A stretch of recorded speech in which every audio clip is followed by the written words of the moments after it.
Midline theorem. So midline theorem in the triangle states that if you draw a segment connecting midpoints to midpoints, for example. So this is a midline, right? Oh. So this is a midline, right? Although my handwriting is not really, drawing skill is not great, if I put this tick mark, it guarantees that this guy is a midpoint of this segment. This point is the midpoint of this segment. So that's the midline. So when we have midline, there are two things. One is, so let's just call it A, B, C, D, E for the convenience sake. So one thing it says DE, the length of DE is half of length BC. Two, segment DE is guaranteed to be parallel to segment BC. So that's true for any triangle.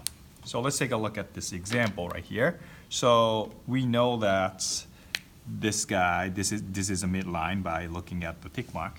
So let's say if this guy is 4 from here to here, the length is 4, then we can find out what the length of this. Think about this for a second. You can pause it if you want to. So it should be 2. Because, as it says, the midline should be half of the opposite base. So let's take a look at this one. If this guy is 8, this should be 4, right? So if this is 4, then that has to be 8 as well. There's other things that we can check as well. So let's look at this. So if you look at this midline is 4, and the base, opposite side is 8.5, which is not quite twice as big. That tells you that this guy is not a midline.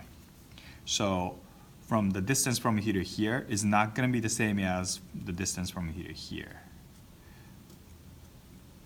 Likewise, the distance from here to here is not going to be the same as the distance from here to here. So that's the midline theorem.